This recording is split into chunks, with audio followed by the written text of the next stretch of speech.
আসসালামু আলাইকুম রহমতুল্লাহ। স্বাগত জানাচ্ছি এমআরআইস স্কুলের সি প্রোগ্রামিং এর দ্বিতীয় ক্লাসে। তো প্রথম ক্লাসে আমরা শিখছিলাম ভেরিয়েবল কি, ভেরিয়েবল কিভাবে ডিক্লেয়ার করে, প্রিন্টএফ কি, ভেরিয়েবল কত প্রকার এবং শুধু যোগ করা শিখছিলাম। তো এই ক্লাসে আমরা শিখব যোগ, বিয়োগ, গুণ, ভাগ, ভাগশেষ আর হচ্ছে গড় কিভাবে করে। তো এর জন্য আগে দেখো আমরা একটা প্রোগ্রাম লিখে রাখছি। তো প্রথম দেখায় না বুঝতে পারো, প্রথম আমরা রান করে দেখি কি হয়। এখানে তিনটা সংখ্যা দিছি, দেখো 10, 4 আর 2। এটা যদি আমরা রান করি, দেখো the addition of A B and C is 16, মানে যোগফল 16, বিয়োগফল এ আর বির বিয়োগফল 6, সির এ বি সি এর গুণফল 80, ডিভিশন হচ্ছে এ কে বি দ্বারা ভাগ করলে হচ্ছে 2, আর হচ্ছে ভাগ এ কে বি দ্বারা ভাগ করলে ভাগশেষ হচ্ছে 2। প্রথমটা হচ্ছে ভাগফল 2, ভাগশেষে 2, আর হচ্ছে অ্যাভারেজ 5। তো এটা আমি কিভাবে করলাম, আসো এবার একটু বুঝে বুঝে করি। প্রথম আমরা যথারীতি ইনক্লুড studio.h int মেইন, এরপর হচ্ছে আমরা তিনটা ভেরিয়েবল নিছি, না সরি, তিনটা ভেরিয়েবলের মান দিয়ে দিছি। ইন্টিজার ভেরিয়েবল আমরা কয়টা নিছি, 1, 2, 3। যোগফলের জন্য একটা, বিয়োগফলের জন্য একটা। এগুলো কিন্তু আমরা আলাদা আলাদা লিখলেও কাজ করতো, ইন্টি এ আবার ইন্টি বি আলাদা একটা একটাও লেখা যায়, আবার এভাবে একসাথে যে কমা কমা দিয়েও লিখতে পারি। বিয়োগফলের জন্য একটা, গুণফলের জন্য একটা, ভাগফলের জন্য একটা, ভাগশেষের জন্য একটা, গড় করার জন্য একটা। প্রথম আমরা কি করলাম, এই ভেরিয়েবলগুলো ডিক্লেয়ার করলাম। এর দ্বারা কম্পিউটার বুঝতে পারলো যে, কম্পাইলার বুঝবে যে এগুলো হচ্ছে সব ভেরিয়েবল। কেমন ভেরিয়েবল, ইন্টিজার ভেরিয়েবল। এরপর অ্যাড অ্যাড ভেরিয়েবল বা যোগফল A B plus C just লিখলাম। বিয়োগফল বিয়োগফল তো আর তিনটার মধ্যে করার দরকার নেই, এ মাইনাস বি মাল্টিপ্লাই করলে এ বি সি এর গুণফল, সবকটার শেষে সেমিকোলন। ভাগ করলে কম্পিউটারের ভাগ চিহ্ন কিন্তু এই যে ফরওয়ার্ড স্ল্যাশ বা স্ল্যাশ। ডিভিশন এ ভাগ বি, শেষে সেমিকোলন। তারপর হচ্ছে রুট ওভার। এই রুট ওভার কিন্তু আবার এই যে সেই আমাদের ম্যাথের রুট না, এটা না, কিন্তু রুট ওভার হচ্ছে এখানে ভাগশেষ বোঝায়। ভাগ করার পর মনে করো 5কে আমরা ভাগ করলাম 2 দিয়ে, 2, 4, এই যে 1, এই যে ভাগশেষ, এটা বের করার জন্য আমরা এই রুট করি বা এ পার্সেন্ট বি, মানে এ কে বি দ্বারা ভাগ করলে যে ভাগশেষটা হবে ওইটা হচ্ছে এ পার্সেন্ট বি। ঠিক আছে, এরপর হচ্ছে অ্যাভারেজ। অ্যাভারেজ কি, অ্যাড মানে হচ্ছে যোগফল ভাগ 3, যেহেতু তিনটা সংখ্যা। তো এই প্রোগ্রামটা আমরা যখন করছি, ব্যাস এবার করা শেষ। এবার তো আমার ইউজারকে দেখাইতে হবে, এর জন্য আমরা যে প্রত্যেকটার জন্য এক একটা প্রিন্টএফ ফাংশন ব্যবহার করছি। Printf the addition of A and B and C is percent D. এরপর দেখো পার্সেন্ট ডি হচ্ছে কেন দিছি, আমরা যেহেতু ইন্টিজার নাম্বার ব্যবহার করছি এর জন্য পার্সেন্ট ডি দিছি। এরপরে আমরা যখন ডাবল বা ফ্লট ব্যবহার করব তখন এগুলো পরে দেখব। কিন্তু এরপরে যে ব্যাকস্ল্যাশ এন এর মানে কি, এই যে এক একটা লাইন দেখছো, এই যে আমাদের আউটপুটটাও আমি স্ক্রিনশট নিয়ে নিছি এখানে। এই যে এক একটা লাইন, আউটপুটগুলো একটার পরে যে আরেকটা লাইনে চলে গেছে, এরপর আরেকটা লাইনে গেছে, মানে প্রত্যেকটা প্রিন্টে প্রিন্ট করার পরে পরের লাইনে গেছে। এই পরের লাইনে নেওয়ার জন্য আমরা সাধারণত টেক্সটের মধ্যে ইন্টার যে কাজটা করে ওইটা আমাদের প্রোগ্রামে ব্যাকস্ল্যাশ এন করবে। মানে এই প্রোগ্রামটা রান করার পর বা এটা শো করার পর এটা পরের লাইনে চলে যাবে, মানে আউটপুটের পরের লাইনে। হ্যাঁ, এর জন্য আমরা ব্যবহার করব লাইনের মাঝখানে ব্যাকস্ল্যাশ এন। তো এইভাবে আমরা প্রত্যেকটা প্রিন্ট করলাম, the addition of A and B. এই লেখাটুকু লিখেই আমরা যাতে আউটপুট দেখে বোঝা যায়, যে এটা দেখে বোঝা যাইতেছে যে দ্য অ্যাডিশন মানে যোগফল, সাবট্রাকশন বিয়োগফল, মাল্টিপ্লাই গুণফল, ডিভিশন, এগুলো কিন্তু আমি এখানে লিখে দিছি প্রিন্ট এর মধ্যে। আমাদের যেটা ফোকাস করতে হবে এটা হচ্ছে শেষে যে পার্সেন্ট, এখানে আমরা কি লিখছি, পার্সেন্টেজ ডি ব্যাকস্ল্যাশ এন। এই ডি এর মান কোনটা, অ্যাভারেজের যে মানটা এখানে ভিতরে প্রিন্ট হবে। তো প্রথম তো আমরা রান করে একবার দেখাইলাম। তো আসা আর একবার একটু রান করি। এর মান 10, বির মান 4, সির মান হচ্ছে 2, মেলে কিনা দেখো। অ্যাডিশন কত, 10, 4 আর হচ্ছে 2, যোগফল কত, 16। তারপরে 10 থেকে 4 গেলে থাকে 6, গুণফল হচ্ছে 3টার 80। তারপরে 10কে 4 দ্বারা ভাগ করলে ভাগফল 2, 10কে 4 দ্বারা ভাগ করলে ভাগশেষ 2।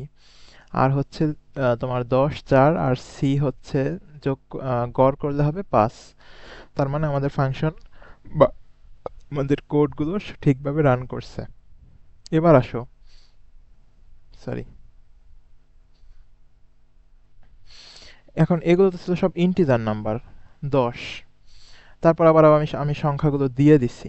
যদি আমরা যে কোনো সংখ্যার জন্য করতে চাই, যে সংখ্যাটা আমরা ক্যালকুলেটরের মতো ইনপুট দেব, আর হচ্ছে আমাদের প্রোগ্রাম আমাদের যোগ বিয়োগ ভাগ গুণ সব করে দেবে। সেটা সেটা কিভাবে করব? সেটা করার জন্য আমরা দেখো কি করতে হবে। এইটা করার জন্য আমরা একটা জিনিস ব্যবহার করছি, এই যে স্ক্যানএফ। স্ক্যানএফ আমরা কেন ব্যবহার করি? স্ক্যানএফ হচ্ছে, আচ্ছা দাঁড়া আমি একটু ওয়ান নোটে নিয়ে লিখে বুঝাই দিই।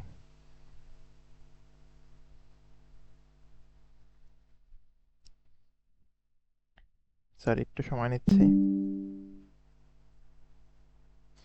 দেখো, এখানে আমরা একটা ফাংশন ব্যবহার করছি, সেটা হচ্ছে scanf.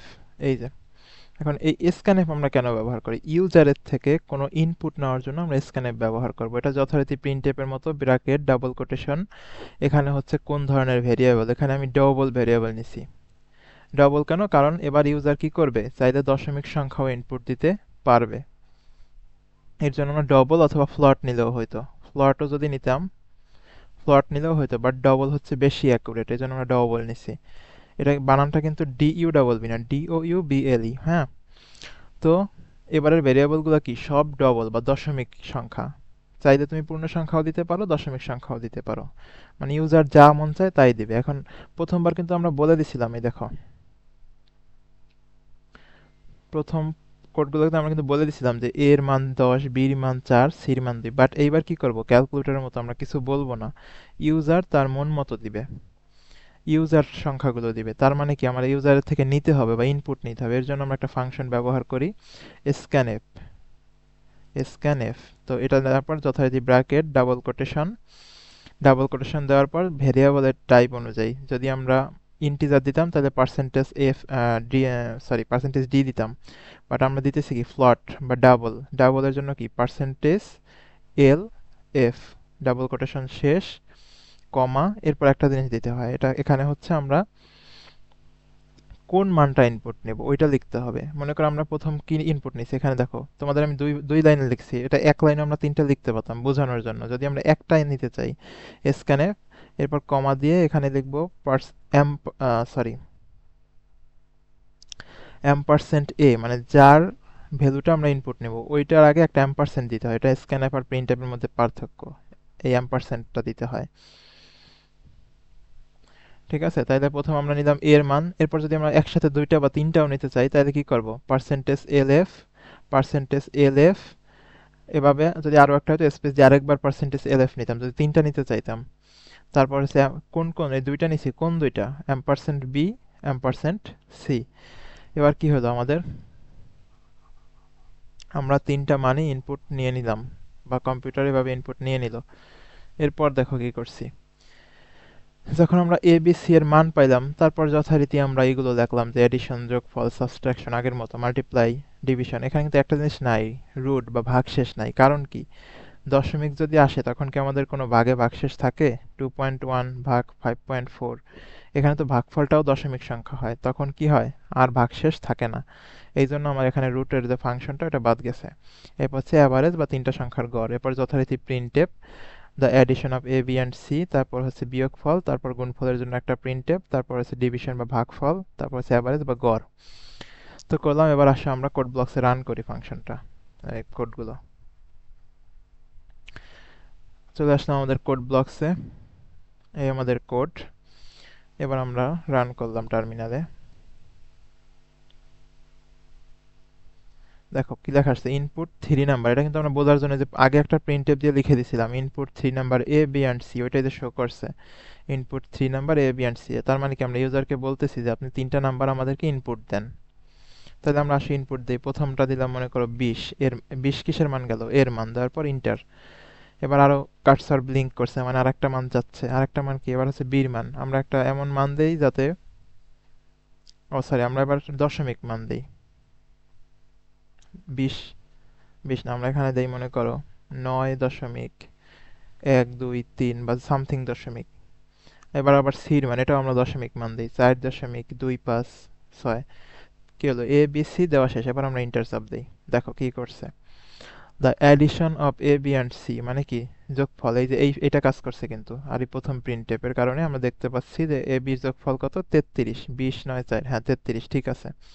Subtraction from A to B মানে হচ্ছে এ থেকে বি এর বিয়োগফল, তাহলে 20 থেকে 9.12 বিয়োগ করলে থাকবে কত, 10.87। এবার দেখছো মানগুলো কিন্তু দশমিক আসছে, কারণ কি আমরা ডবল ব্যবহার করছিলাম। ডবল ব্যবহার করায় আমাদের দশমিকের পরের জিনিসগুলো আমরা দেখতে পাচ্ছি, বা দশমিক সংখ্যার যোগ বিয়োগ ভাগ গুণ করতে পারছি। এরপরে এই যে মাল্টিপ্লাই করলে কত হবে, ভাগ করলে কত হবে, অ্যাভারেজ কত, সব আমরা দেখতে পাচ্ছি। ঠিক আছে, তাহলে আমরা এই ক্লাসে কি শিখলাম? এই ক্লাসে শিখলাম কিভাবে যোগ করতে হয়, বিয়োগ করতে হয়, গুণ করতে হয়, ভাগ করতে হয়, গড় করতে হয়। আর হচ্ছে প্রিন্টএফ কিভাবে কাজ করে আগে শিখছিলাম যদিও। স্ক্যানএফ বা ইউজারের থেকে কিছু স্ক্যান কিভাবে করতে হয় বা কিছু ইনপুট কিভাবে নিতে হয়।